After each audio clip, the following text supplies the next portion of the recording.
آج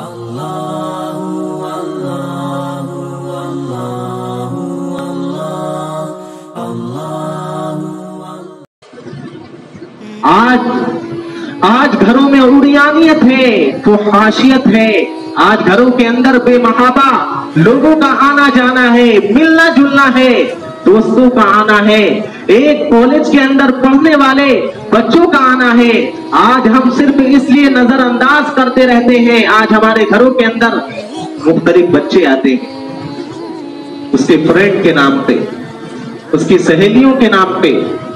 اب ہمیں یہ نہیں پتا ہوتا ہے کہ وہ کس ذہنیت کا مالک ہے۔ بظاہر وہ اس کا فرینڈ بنا ہوا ہے، دوست بنا ہوا ہے، لیکن کہیں ایسا تو نہیں کہ اس شخص کے ذہن میں، اس بچے کے ذہن میں میری بچی کے لیے غلط سوچ ہے۔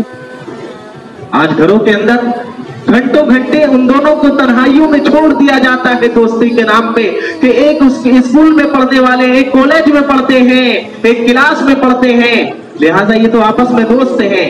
نتیجہ کیا نکلتا ہے کہ اس بے پردگی کے ماحول کی وجہ سے دھیرے دھیرے وہ آپس میں ایک دوسرے کے قریب ہوتے ہیں، اور نتیجہ یہ نکلتا ہے کہ پھر اس کی محبت کے لیے اپنے گھر بار کو چھوڑنے کو تیار ہو جاتے ہیں۔ تو بے پردگی خطرناک عمل ہے۔ اللہ کے رسول علیہ السلام نے ارشاد فرمایا، العینان تزنیان، کہ آنکھیں بھی زنا کرتی ہیں۔ زنا کا تعلق صرف شرمگاہ سے نہیں ہے، زنا کا تعلق انسانی اعضاء میں سے ہر عضو سے ہے۔ آنکھیں بھی زنا کرتی ہے، آنکھوں کی زنا وزناہما النظر، آنکھوں کی زنا دیکھنا ہے، غیر محرم کو دیکھنا ہے۔ جس چیز کو دیکھنے سے اللہ نے منع کیا ہے، اللہ کے رسول علیہ السلام نے منع کیا ہے، اسے دیکھنا ہے۔ اور ہم نے بتایا تھا کہ ساری برائیوں کی جڑ یہ آنکھیں، یہ آنکھیں۔ جب تک آدمی، جب تک کسی عورت کو دیکھے گا نہیں، تب تک اس کی خوبصورتی کا اندازہ کیسے ہوگا؟ تب تک اس کے دل میں محبت کیسے پیدا ہوگی؟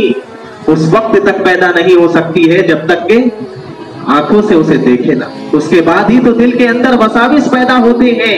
شیطان دل کے اندر وسوسے پیدا کرتا ہے، ڈالتا ہے کہ واقعتاً وہ بہت خوبصورت ہے، حسن و جمال کی ملکہ ہے، لہذا تم ان سے دوستی کرو۔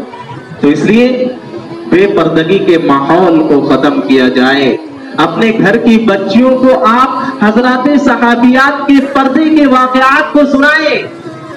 واقعہ عفق کے اندر جس میں حضرت عائشہ رضی اللہ تعالی عنہ، ام المومنین حضرت عائشہ رضی اللہ تعالی عنہ کے اوپر تہمت لگائی گئی، منافقوں نے آپ کی پاک دامنی پر شک و شبہ کا اظہار کیا، اور آپ کی پاک دامنی کو ثابت کرنے کے لیے اللہ نے پھر سورہ برات کے اندر کئی آیتوں کو اللہ نے نازل کیا۔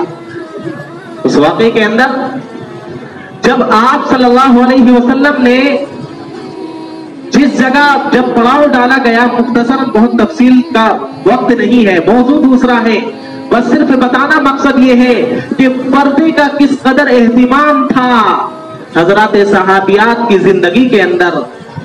اندازہ لگائیے کہ جب ایک جگہ پڑاؤ ڈالا گیا اور جب آپ نے کوچ کرنے کا حکم دیا، روانگی کا حکم دیا، تو حضرت عائشہ موجود نہ تھی۔ اس کے بعد جب روانہ ہو گئے تو آپ صلی اللہ علیہ وسلم کا معمول تھا کہ پیچھے ایک صحابی کو چھوڑتے تھے کہ آپ پیچھے سے آنا، کہیں کسی کا سامان چھوٹ جائے یا کوئی قیمتی چیز چھوٹ جائے یا کسی طرح کا کوئی ناگوار واقعہ پیش آ جائے تو پھر وہ دیکھ لیں۔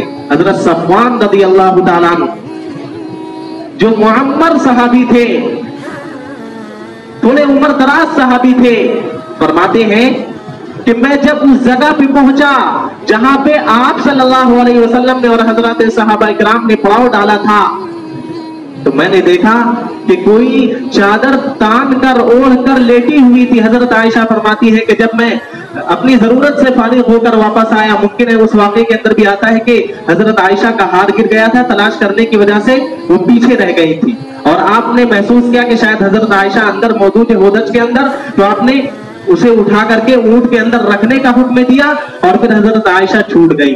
حضرت عائشہ فرماتی مجھے معلوم تھا کہ جب بھی حضور دیکھیں گے کہ میں موجود نہ ہوں تو ضرور کسی کو بھیجیں گے۔